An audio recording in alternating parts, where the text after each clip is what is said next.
But anyway, how you guys doing though? Yeah, we're doing fine. What is going on in Nigeria? You guys are fuel. I saw you cruising around town and, Cruising around town. Yeah, now you're enjoying and... We're just we're saying our morning prayers. Yeah. I see. Yeah, Tolu wants to bring us in. Oh yeah, today I'll be the host. Oh, nice. I know you've been waiting for this. I tell you, I've been waiting. I say that prayer every day. Okay, so today, hi guys, I'm Tolu. So happy to be here. So today I'm just going to have like a conversation that's, fresh graduates, and if you are trying to you're still in school, about to graduate, or if you're even trying to reflect on your early career life, this conversation is for you. And don't forget to tune in, call us, and ask questions or give your opinions about this. So I'll just go straight into my questions. Sorry, wait, before you go into the questions, right? I want to Okay. So what you said, you mean we are, so the discussion is navigating life, right, as a fresh graduate in Nigeria. Yeah. Yes. Okay. All right, but you need you're not to... a fresh graduate. No, you need to... That's what I was going to say. You need to clarify this thing, though. Who is a fresh graduate? Because, it's like, that man who went to church with his wife. Yes. And at the point, the pastor said, all the widows, you stand up. And the wife stood up. And the husband looked and said, what do you mean? He said, are you not dead? What are you doing at home? So who is a fresh graduate now? If you're not making money, you're a fresh graduate. Exactly. A fresh graduate. If you don't understand the workforce right now, after 10 years in the business, you're a fresh graduate. So, trust me, you are. Yeah, I tell you, man. So I think Tolu has better reference in this conversation. However, I can relate.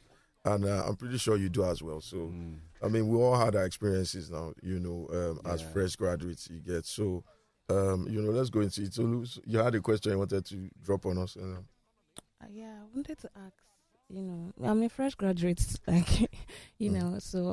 I wanted to ask, how did you plan on the after university life? Did you plan that, okay, this is what I'm going to do? Kayode, did you plan that, okay, I'm going to be this and that?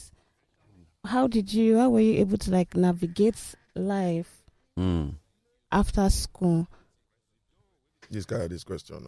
Me, I thought we were asking Ogi. He's you, Kayode. Boy now. Do you know how much he spends every night and chilling with the guys? Well,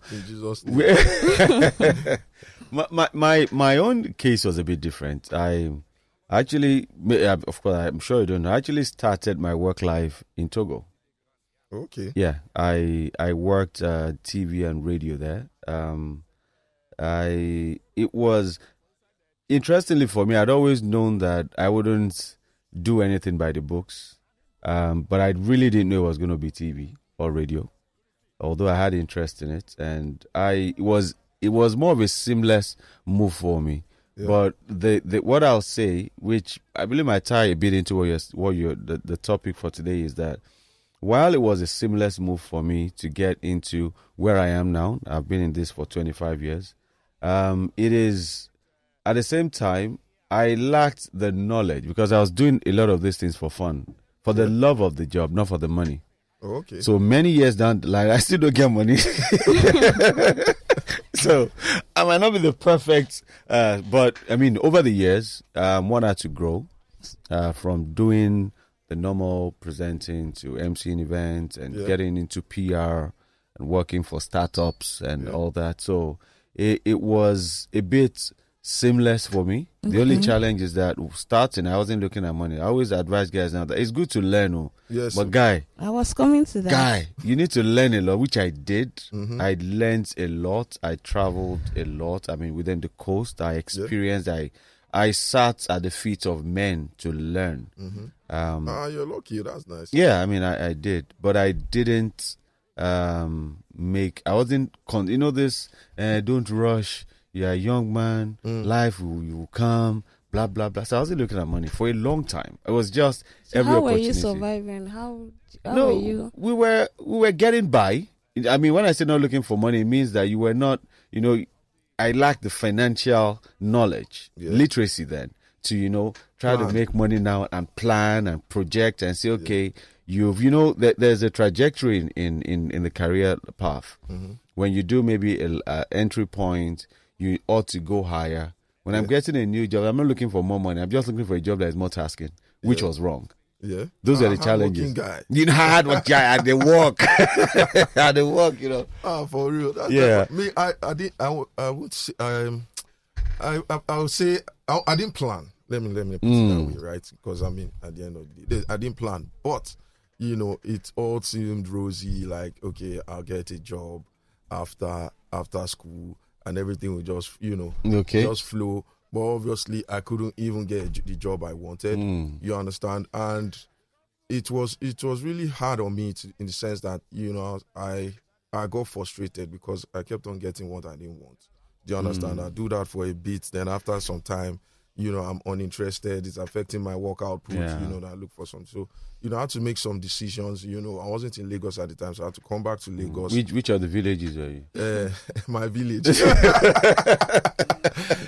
So eventually I got, because I studied computer science, so I got a networking job in a hospital. Okay. And that gave me first-hand experience, really, in the networking field. But there wasn't any, what do you say? There wasn't any individual development for me, in that environment. So I had to leave, while that was going on, so I've always been a designer, so from small I always used to draw on walls and all that. So it was something I knew. So while I was working, I focused on improving my designing skills, drawing for real now, soft copies and all that, then from that I started corporate branding. Do you understand? On the side, because I had time while I was working, right? Okay. So that sort of helped me, transition to where I am today, funny enough, right? Because I did that for a while on the side. So I was a freelancer and all that. So, it sort of worked for me at the end of the day, but the money is still not. the money never complete. But I guess I was just lucky to have picked on, something I like, right? And I was just lucky. It wasn't even a conscious effort per se. It was just. Would you say the university prepared you, because you said you studied computer science and then at the end of the day you found something that you're interested in? Yeah. Are you trying to say that the university didn't really prepare you for the life after? It did it. It did it. We had this conversation before. Yeah. Let's just play that tape again and go home.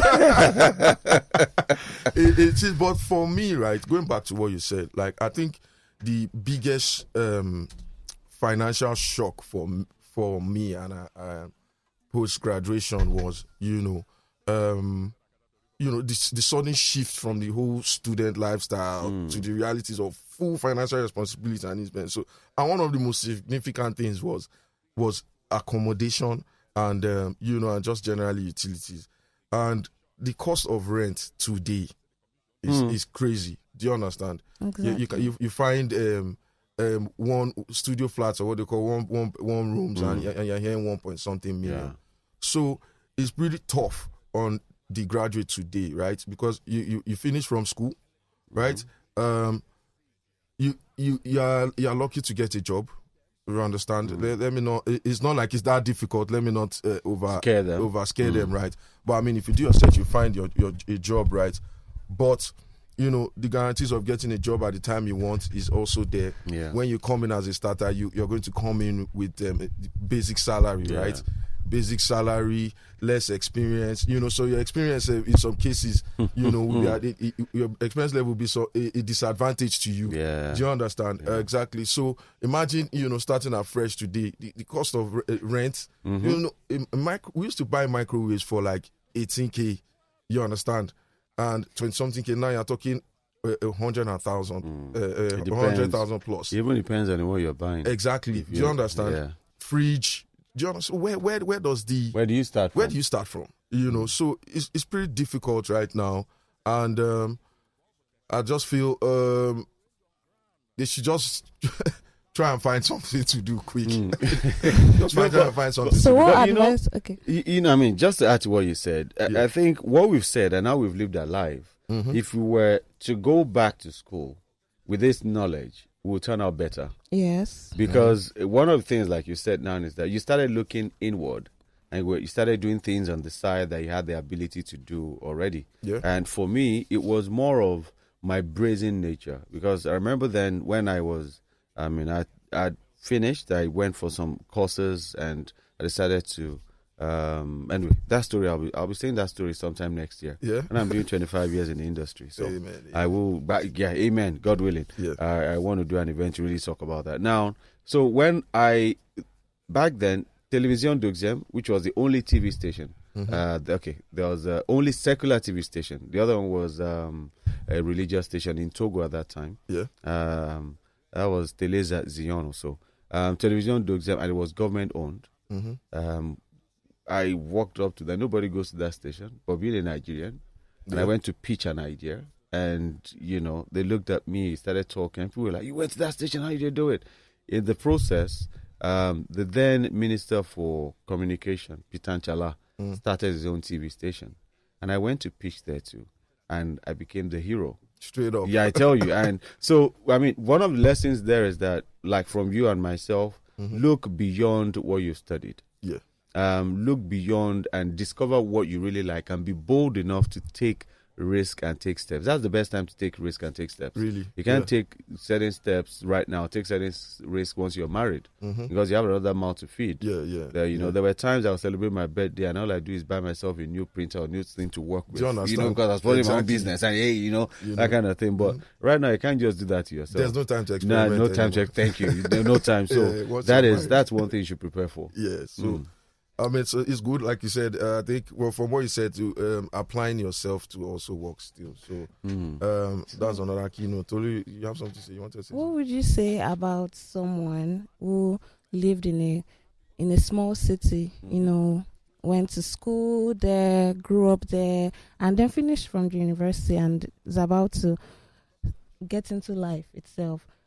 If he or she decides to move to the bigger city, would you say is as a result of financial pressure or as a result of career growth? You want to grow in your career, that was the reason why, or societal pressure that made her move from that little city, that small city, into the bigger city. And even if she gets there and she's not able to adapt to the hustle and bustle of that city, what advice would you give to someone like that?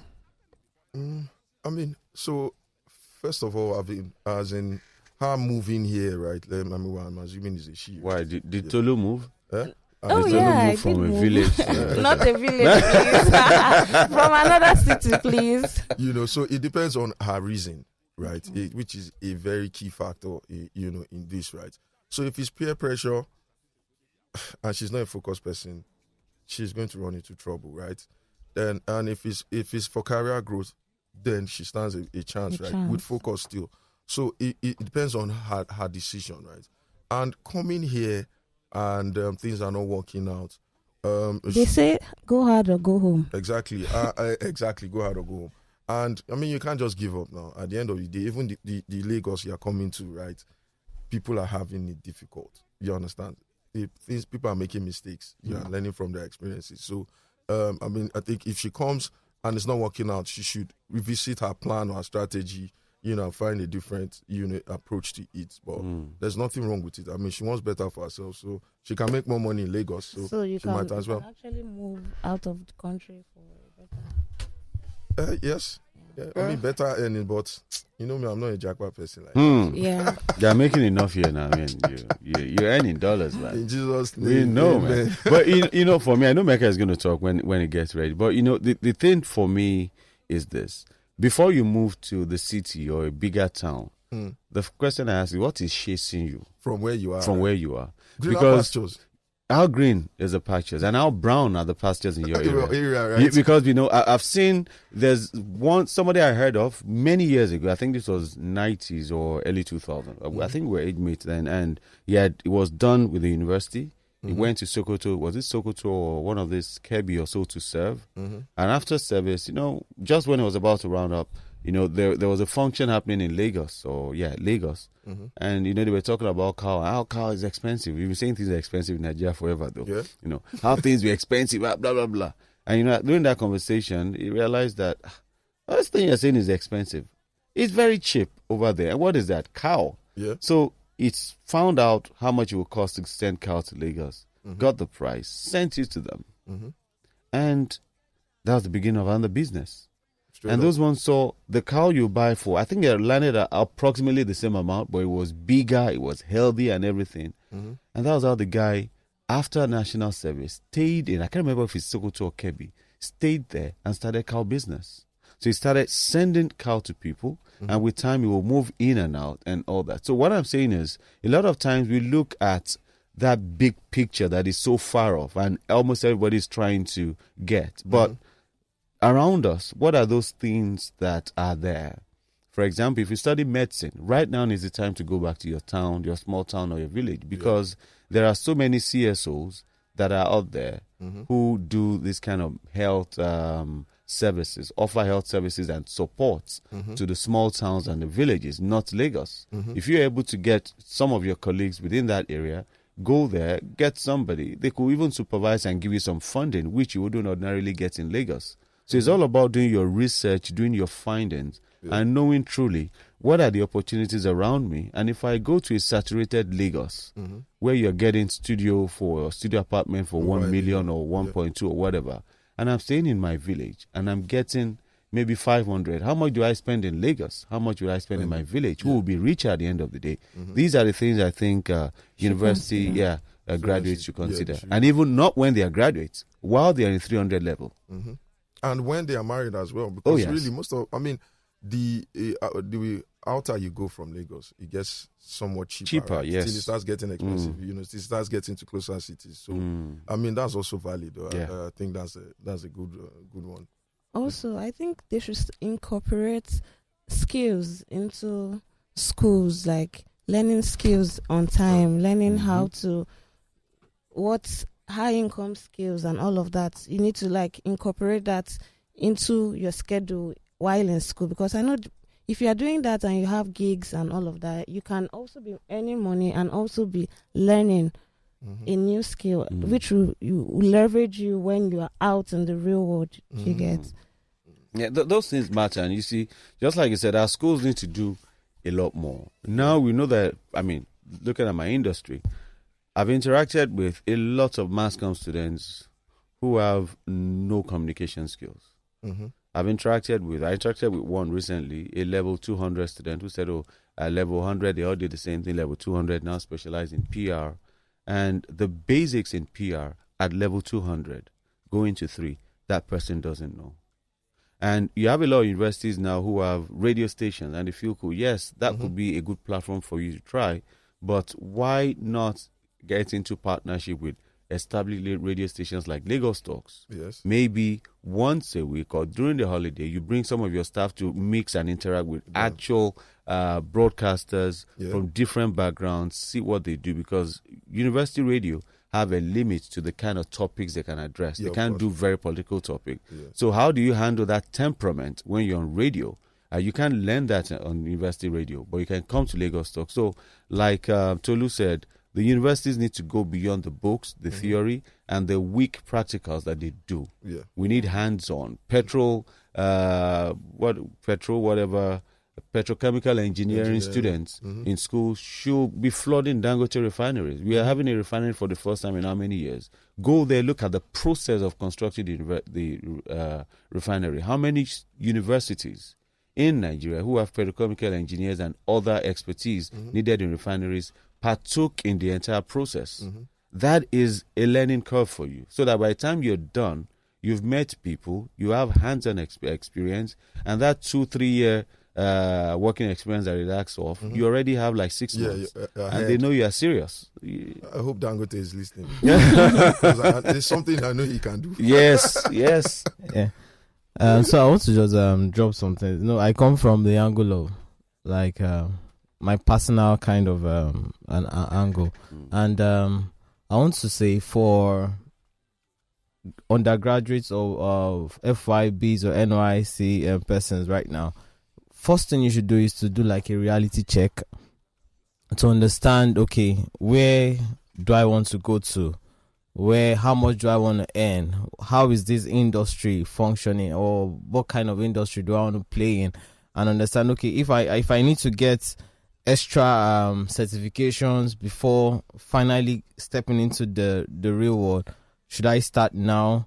If I need to start building a certain kind of relationship, is it time to start? If I need to start calling or asking people that are already in that sector to understand, okay, when you moved into, for instance, radio, how were you coping with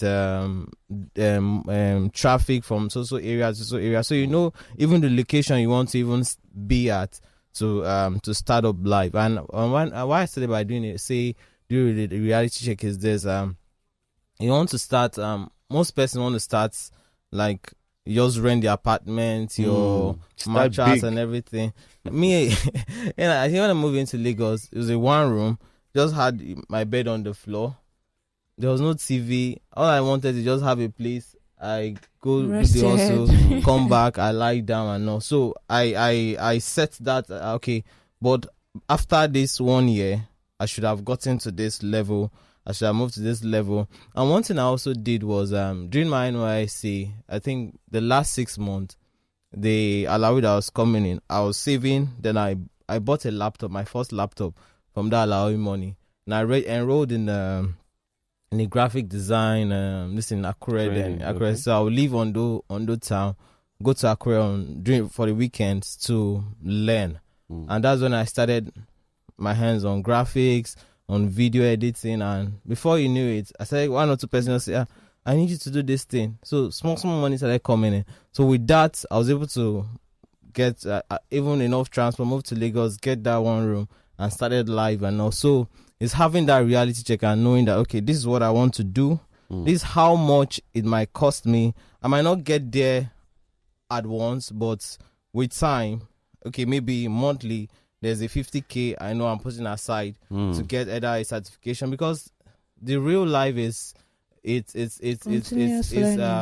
not smiling, but for you to have an edge, you have to fortify yourself either with certificates, fortify yourself either with relationships, fortify yourself either with understanding better where you want to head, the industry you want to play in, and those who are actually controlling or playing well in that industry, so you know how to place yourself to go ahead. But if you just want to fold your hands and see how things just unfold, you might be left out by or left behind, and people that are actually intentional with life will be ahead. So all right. That's just, I like what you said. And when you say fortify, just to clarify, are you talking about because a lot of people now, what we fortify ourselves with is to have manhood enlargement, hips expansion, boob jobs, liposuction, Priorities. Yeah, I mean, so is that the kind of fortification? Because when you appear, they say, "Oh, more this girl says, almost see chairs. This guy they go if that's the industry you want to play in, that's certification.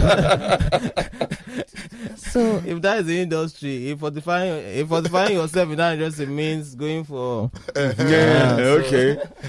Anyway, we need to be rounding up now. Oh my goodness. So I'll also end with professionals too should also incorporate going to universities and like having Charles Anazodo going to train on sports, mentor people. I'll let him know when he comes to the studio. You mentor people about their career path and give them heads up about the reality. So my take home too, for the graduates, it's very difficult right now, very, very difficult. So you need to apply yourself well. Like everyone has identified, you need to tell yourself the truth. You need a reality check. Apply yourself well. For accommodation approaches, you can stay in shared apartments with your very good friends, people you can trust. Like minds as well, that think alike, so you guys can build together while you live together. Generally try your best to share resources. And if you can't, you still have one nice senior brother, uncle, or you can still stay with your parents. Don't pressure yourself. Don't pressure. Do you understand? Don't bite more than you can chew. Because the real world out there is not friendly. Not it's not friendly. So, it's for men and women of caliber. So just apply yourself well. You get there. Keep on pushing. Never give up. You mean it's not a world where you say the lecturer failed me? You face the reality and feel yourself. All right. Understand. Thank you so much, right, Nairametrics team, Ogiva, Mecca, and Tolu. It's always an exciting time to have you guys here to learn.